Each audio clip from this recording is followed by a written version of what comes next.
I'm going to get the 3, 2, 1 go on the podcast. Just so that we get a little like CrossFit. Ready? 3, 2, 1, go. Hey team, I'm here with Coach David. He just finished taking the Aerobic Capacity course this weekend. Hey guys. Hey. Hey. So David, why don't you tell us a little bit, what is Aerobic Capacity? So, yeah, real quick, kind of a little background. Myself, Coach Hugh, shout out Coach Hugh, and Candace Rubenstein, one of our members, went down to Cookeville, Tennessee to CrossFit Mayhem this weekend to take the CrossFit Aerobic Capacity certification. Basically, that is a course taught by a guy named Chris Hinshaw, who is a ex-collegiate swimmer. He's ex-triathlete on a world-class level. So this guy basically got second place in a bunch of world championships back in like the 70s. Has retired and has since picked up CrossFit. Picked it up back in its heyday with Annie Sakamoto and like the original girls back in the day. He now trains the top athletes in the world, people like Matt Frazier, Tia Claire. That's what friends of Tia call her. They call her Tia Claire. Really? Yeah. So are you on a friendship level now? No, we didn't get to meet Tia while we were down there, but I feel like we're kindred spirits, so I'm gonna call her Tia Claire. Rich Froning, Jason Khalipa, like if they're a big name athlete, chances are they work with Chris Hinshaw at some point. Just this really great endurance athlete mind, who has kind of flipped the model of how a CrossFit athlete trains, and in building what we call our aerobic capacity. So this particular course was all about how to build our body's ability to operate aerobically and then increase that capacity. So that's kind of what we were down there learning. Okay. So I know it's only been 2 days, but would you say that he's maybe flipped your training? Oh my gosh. I feel like after taking this course that I've never known how to train, or at least I was not training correctly. Now, it's definitely gonna be a transition. Okay. In what regards? So the biggest thing that I think I learned is whenever you're thinking about training and programming for athletes, there's 3 things that are important that a coach or an athlete can adjust to create a different stimulus and then create adaptation. Mm-hmm. So that, as athletes, is what we're trying to do, is we change the stimulus of what we're doing to create some kind of an adaptation. And as a coach, we change those stimulus in certain ways to build an athlete the way that we want them to. Okay, and those are intensity, time, and rest, correct? Yeah, so time or volume and distance is one. So let's use running for example.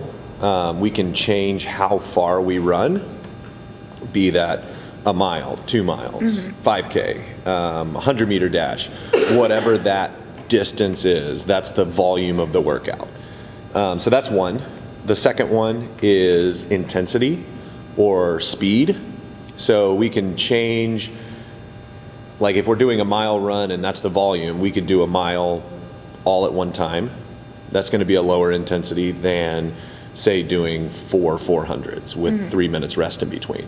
So that's going to change the intensity. So we're going to start building more power if we start doing that intensity. So those 2 things are things that we change quite a bit in CrossFit. We do a lot of different time modalities. We do a lot of different intensity levels. The third piece is something that is highly neglected, at least in the CrossFit world and in my personal training and programming as a coach, and that's the rest and recovery.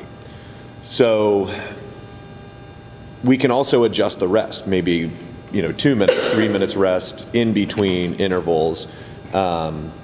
But even more so than that, we can adapt and change the recovery to include movements that help us flush out some of these lactic builders. So like, we'll get into lactic acid here in just a little bit when we start talking about the aerobic system, but we don't spend enough time, or at least I haven't spent enough time, adjusting how rest is involved in the process, and then recovering from the work that we just did. So that's a huge piece, and it's something that I am going to now start actively thinking about when I'm programming for athletes and competing as an athlete myself, so that I can start to actively recover while doing something like a burpee.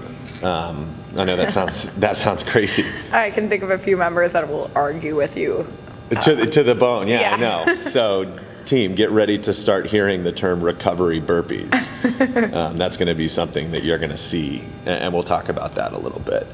But yeah, so that kind of is the big three where we talk about what we as coaches need to change. Okay. Yeah, as far as the rest goes, I don't know that I've ever done active rest in CrossFit. Yeah. If I think back to college, like in swimming, which might have even be where he kind of got this theory from, like we would maybe sprint 100 and then it'd be a recovery 50.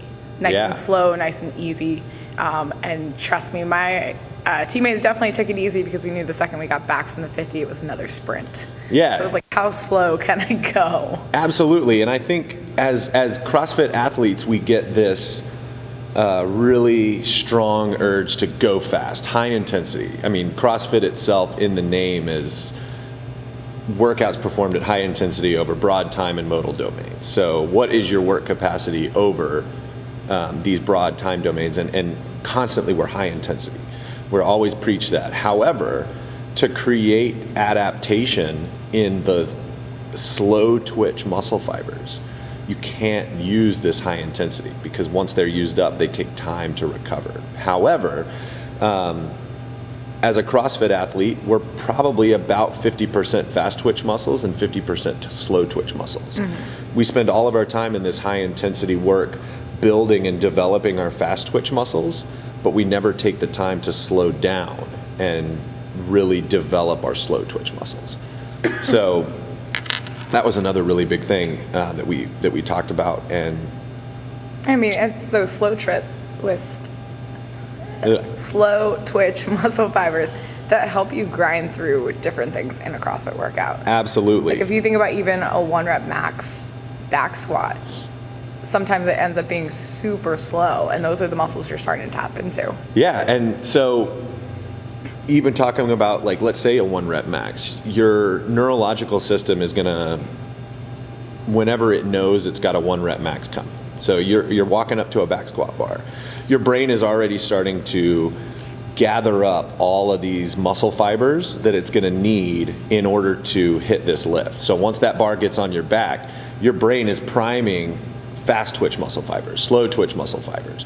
All of these energy systems are working in coordination together to lift that one time. Now, if you spend all of our time in CrossFit developing these fast twitch muscle fibers, they're ready to go. However, if you never train these slow twitch muscle fibers, they're gonna lag behind, and you're not gonna be able to use them in the 1 rep max. So training our aerobic system, and our aerobics system is responsible for powering our slow twitch muscle fibers.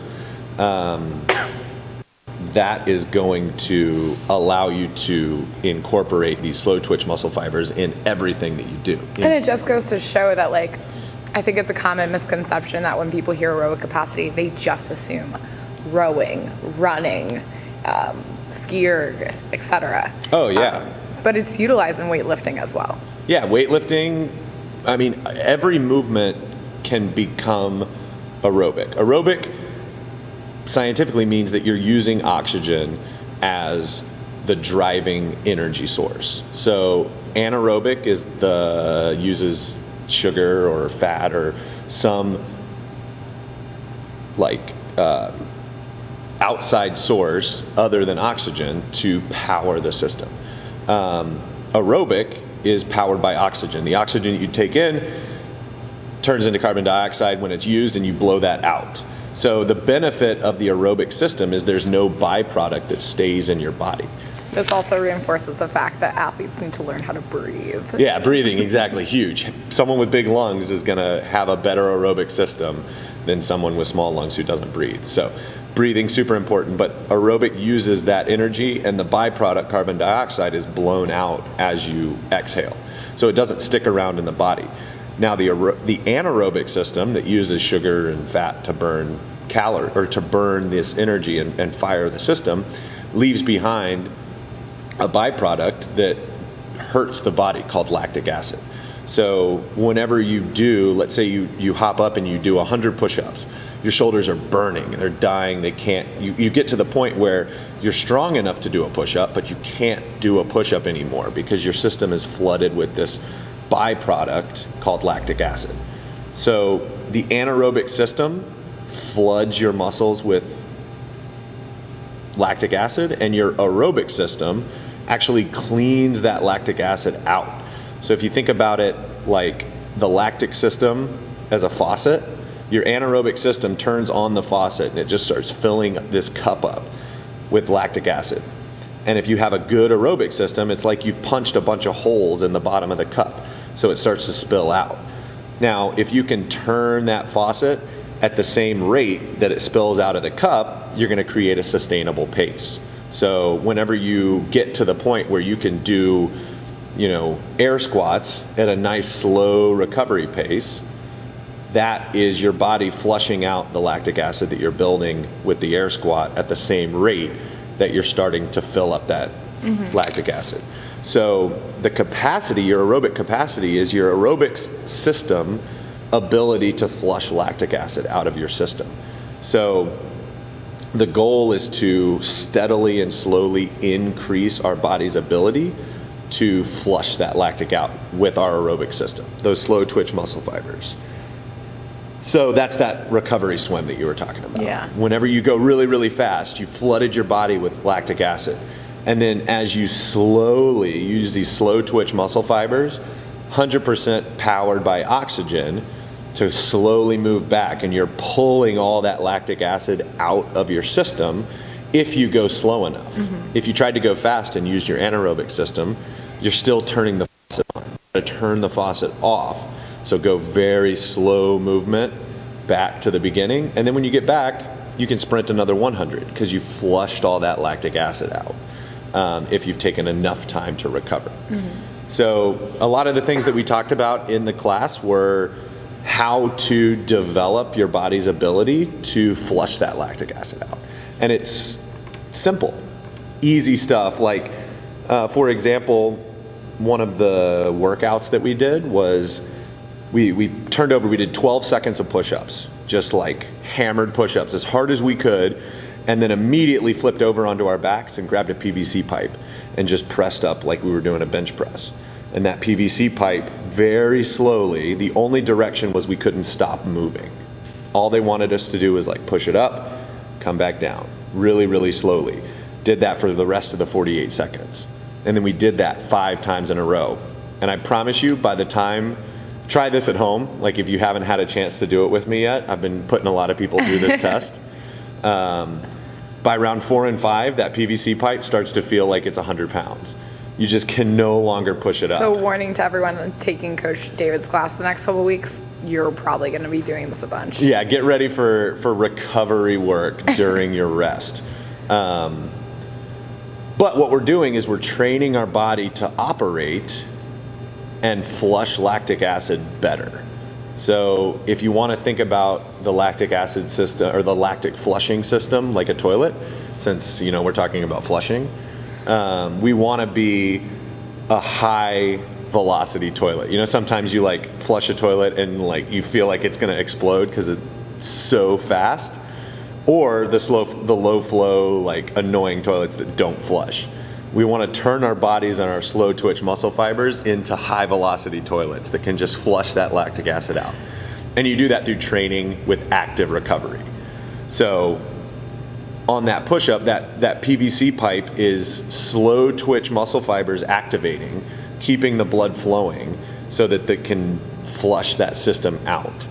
Now, as you get better, that PVC pipe is going to get easier and easier because it's learning to flush more efficiently.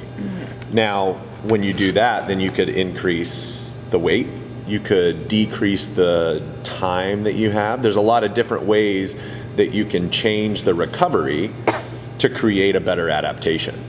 So like we were talking about at the beginning, that's how we can manipulate rest and recovery to create better adaptation. Okay. So with this recovery, you keep emphasizing the word slow. Slow. The really elongated there. Yeah. But I know we've got a lot of athletes that try to win the warm-up, or they try to make their recovery maybe a little shorter than the designated time frame.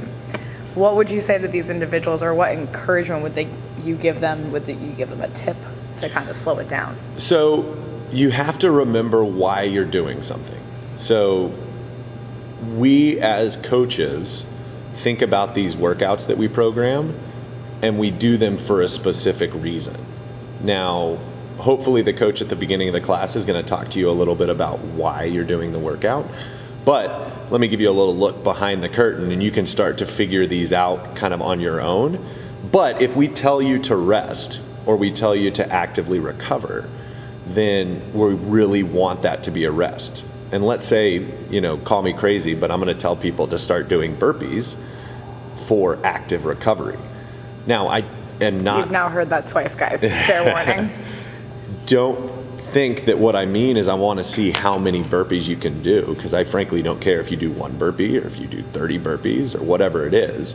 I want you to move at a pace that you're bringing your heart rate down and you're moving lactic acid. And you only do that if you move slowly. So sometimes it's not about the speed. This is not a competition that we're in with any part of any of these workouts, really, because it's training. You're training your body to create an adaptation. And if you go too fast and you use anaerobic energy, then you're not recovering. You've still got the faucet on. It's still filling your body with lactic acid, and eventually your body's going to shut down. However, the person who follows the designated rest and recovery patterns, and they really treat it like recovery, even if it's burpees or even if it's squats or if it's whatever the movement might be, if you treat it like a recovery and you truly go slow enough to only activate your slow twitch aerobic system, then you're going to start to see an adaptation, and you're going to be able to recover faster and quicker and air squat quicker or burpee faster even while you're recovering.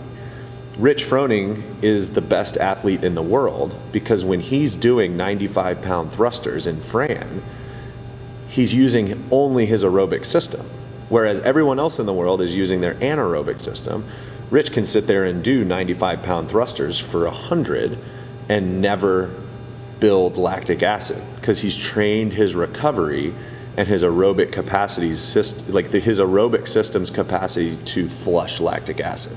Now, this is not something that's going to happen overnight, obviously, but if you think about why you're doing this flushing exercise, then you can start to appreciate the benefit, and eventually get to the point where when you do a double under, you're actively flushing as much lactic acid as you're building, and you can just do double unders all day long, or you can do wall balls all day long, or thrusters all day long, as you start to train this aerobic capacity.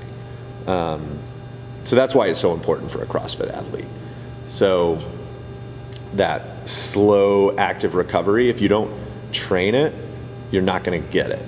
So that was my biggest takeaway of this whole weekend was you got to slow it down sometimes to speed it up eventually when it matters. So you brought up Rich, and I already see you wearing the CrossFit Mayhem shirt. Yeah, got to represent, right? Fangirling a little? Oh, absolutely. So this was down at CrossFit Mayhem. For those of you who don't know, a gentleman by the name of Rich Froning, 4-time. Do you even CrossFit if you don't know Rich Froning? I don't know. Pretty humble guy, kind of fit.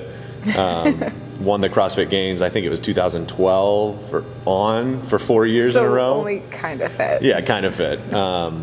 Anyways, he has built basically the mecca of CrossFit in CrossFit Mayhem down in a place called Cookeville, Tennessee. It's about an hour west of Nashville. What makes it the mecca? Oh my gosh, it is the most beautiful gym I've ever been to in my life. No offense, Gio. No offense, Gio. Yeah, it is completely outfitted to the T, like everything you could possibly ever want in a CrossFit gym.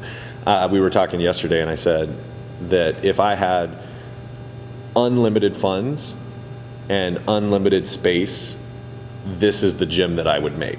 It is perfect. So that was a lot of fun, just seeing the gym and being able to go. I mean, just keep playing the Powerball. You never know what'll happen. Yeah, you never know what'll happen, exactly. Or donations from industry athletics members. I mean, if everyone just starts donating money, then we can build the gym that we really want. But yeah, so seeing the gym itself was a lot of fun. But just the environment that they've created in Cookeville is really fun as an athlete, because at this point, almost all of the best athletes in the world are training in Cookeville. And for a while, you questioned why people were moving there. I guess you found the answer. Yeah, I completely get it. The energy was so positive. We got the benefit of being able to take this particular cert with Rich himself. So Rich was in the class along with Rory McKernan, the CrossFit analyst, and I think, if I counted correctly, 9 games athletes. 1, 2, 3, 4, 5 of which were previous CrossFit Games champions in their respective divisions. We had 2 teen champions. Rich won the individual championship, and then 3 masters champions. So that was really just fun to see these people and also see that they're still they're still thirsting for knowledge. It just goes to show that you're never done, and your training is never complete until you say it's complete. So these guys in the class with us and learning the workouts and being actively engaged in asking questions and trying to get better as an athlete. Even Dave Hippensteel, who is the 63 champion, he's won the Masters 60 plus division 3 years in a row, probably the most thirsty of them all. Just constantly asking questions and trying to dial in his personal training so that he can continue to win as a 63-year-old. I mean, it's very, very, that environment was really fun. So, and I believe this certification, you don't need to have a CrossFit level 1 to take. So if that's the case, would you recommend this to our athletes? 100%. I would say that it might be worth it to get a level 1, if that was a recommendation, to take this particular course. I feel like of all the certifications that I've taken, level 1, level 2, gymnastics, and now aerobic capacity, as far as the certifications that CrossFit offers, this was by far the most important for training and coaching athletes to be better. A lot of it, of the ones that I did. Mm-hmm. So it really, really resonated with me as far as how to prepare an athlete to be a better CrossFitter. And it's just on an energy system that we overlook a lot in CrossFit, even though, as I would say after this weekend, CrossFit is aerobics.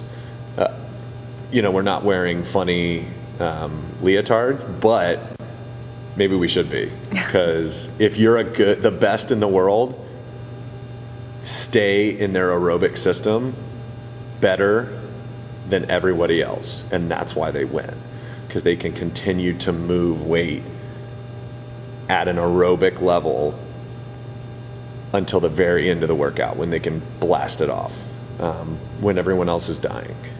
And that's what your aerobic capacity system can bring you whenever you develop it. So yeah, super fun. All right. Any other big takeaways?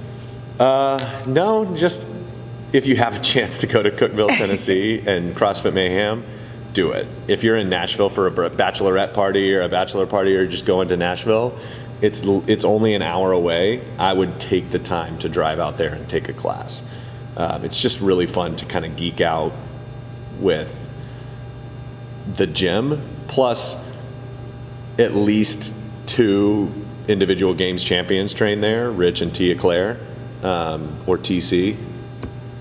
Oh, now we're getting nicknames. Nicknames, yeah. TC.